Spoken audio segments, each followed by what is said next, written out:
मला पूर्ण खात्री आहे की आंबेडकरी माणूस आज बाबासाहेब आंबेडकरांचा विचाराचा माणूस त्या सत्तेवर जायला पाहिजे यासाठी वोटिंग केल्याशिवाय राहणार नाही. येत्या काही काळामध्ये कोकणामध्ये आंबेडकरी चळवळीचं वलय वाढल्याशिवाय राहणार नाही की महाराष्ट्राचं वातावरण हे अत्यंत बदललेलं आहे.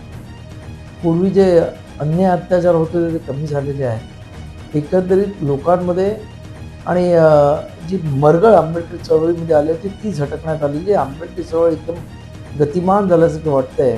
लोकांचा हळूहळू विश्वास वाढत चाललेला आहे आणि आम्ही जी कामं केलेली आहेत म्हणजे ती वेगळं म्हणजे पीपल एज्युकेशन सोसायटीच असेल किंवा डॉक्टर बाबासाहेब आंबेडकरांचं आंतरराष्ट्रीय स्मारक असेल किंवा बौद्धजन पंचायत समितीची कोकणवासियांची मातृसंस्था आहे.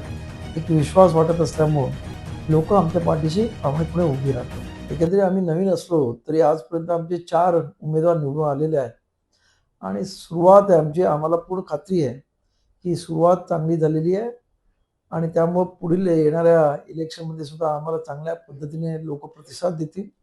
लोकांचा हळूहळू विश्वास वाढत चाललेला आहे आणि आम्ही जी कामं केलेली आहेत म्हणजे ती वेगळं म्हणजे पीपल एज्युकेशन सोसायटीच असेल किंवा डॉक्टर बाबासाहेब आंबेडकरांचं आंतरराष्ट्रीय स्मारक असेल किंवा बौद्धजन पंचायत समितीची कोकणवासियांची मातृसंस्था आहे तिचं जे काम आहे.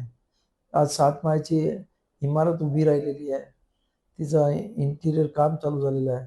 हे सर्व पाहून लोक आज एक विश्वास निर्माण झालेला आहे आणि मला पूर्ण खात्री आहे की त्या विश्वासामुळं या लोकांमध्ये एक रिप्रेझेंटेबल आणि आमच्या एकंदरीत जी काही अ, कामकाज आहे त्याच्याबद्दल एक विश्वास वाटत असल्यामुळं लोक आमच्या पाठीशी प्रामाणिकपणे उभी राहत आहेत. तर एका बाजूला भीमशक्ती शिवशक्ती एकत्रित आलेली आहे. शिंदे शिवसेनेसोबत असल्यानं काही सकारात्मक राजकीय बदल दिसतोय. हां, त्यामुळं आज एकंदरीत आपण जर पाहिलं की महाराष्ट्राचं वातावरण हे अत्यंत बदललेलं आहे. पूर्वी जे अन्याय अत्याचार होते ते कमी झालेले आहेत. एकंदरीत लोकांमध्ये आणि जी मरगळ आंबेडकरी चळवळीमध्ये आली होती ती झटकण्यात आलेली आहे. आंबेडकरी चळवळ एकदम गतिमान झाल्यासारखं वाटतंय आणि खऱ्या अर्थानं जे लोकांमध्ये निस्तेज झाले होते, आता आंबेडकर चळवळीचं भविष्य नाही असे म्हणणारे लोक आज प्रामुख्यानं पुढे येत आहेत आणि हे एक पॉझिटिव्ह साईन मी बघतो आंबेडकर चळवळीच्या दृष्टीनं. येत्या काळामध्ये आंबेडकर चळवळ अति गतिमान झाल्याशिवाय राहणार नाही असं मला वाटतं. जिल्हा परिषद ही मिनी मंत्रालय म्हणून ओळखली जाते. कोट्यावधीचा निधी आणि निधीचा मोठा आर्थिक स्रोत आणि त्या स्रोतच्या माध्यमातून गावगाडा चालला जातो. गावाचा सर्वांगीण विकास, शहराचा सर्वांगीण विकास जिल्हा परिषदेच्या माध्यमातून होतो. पंचायत समित्या देखील त्याच पद्धतीची ताकद निर्माण करतात. रिपब्लिकन सेना आपलं जिल्हा परिषद त्या पंचायत समितीच्या निवडणुकीत कसं नशीब आजमावेल सर? नाही, आम्ही पूर्ण ताकदीनिशी झेडपीच्या इलेक्शनमध्ये आणि पंचायत समितीच्या इलेक्शनमध्ये उतरणार आहोत आणि संपूर्ण महाराष्ट्रातल्या ज्या 12 जिल्ह्यामध्ये इलेक्शन आहे, त्या 12 जिल्ह्यामधूनही आम्ही इलेक्शन लढवत आहोत.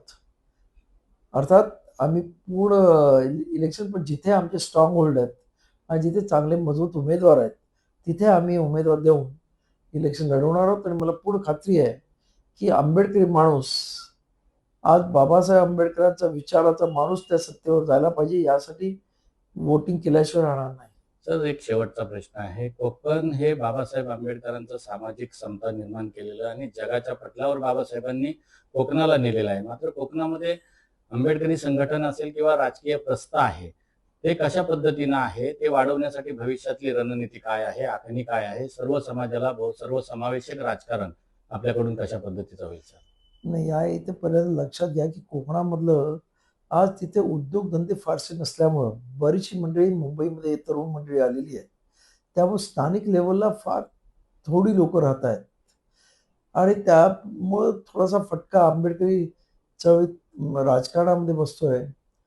परंतु हळूहळू इतर समाजातील लोकसुद्धा आंबेडकरी चळवळीकडे आकर्षित होत आहेत आणि ती आज बाबासाहेब आंबेडकर चळवळीला मानायला लागली. तर त्यामुळं येत्या काही काळामध्ये कोकणामध्ये आंबेडकर चळवळीचं वलय वाढल्याशिवाय राहणार नाही, असं मी पाहतोय आणि त्यामुळं कोकणामध्ये सुद्धा आम्ही सिंधुदुर्ग असेल, रत्नागिरी असेल, रायगड असेल, या सर्व जिल्ह्यामध्ये झेडपीसाठी आणि पंचायत समितीसाठी उमेदवार टाकणार आहोत आणि मला पूर्ण खात्री आहे की कोकणामध्ये आम्हाला पॉझिटिव्ह रिझल्ट लागतील.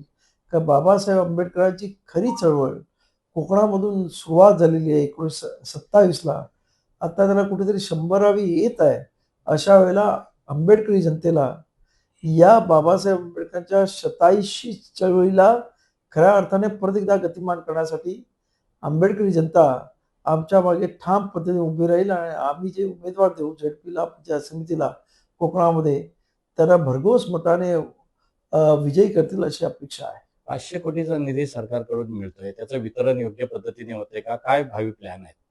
500 कोटीचा निधी हा पीपल एज्युकेशन सोसायटी जी बाबासाहेब आंबेडकर काढलेली आहे तिच्यासाठी आहे.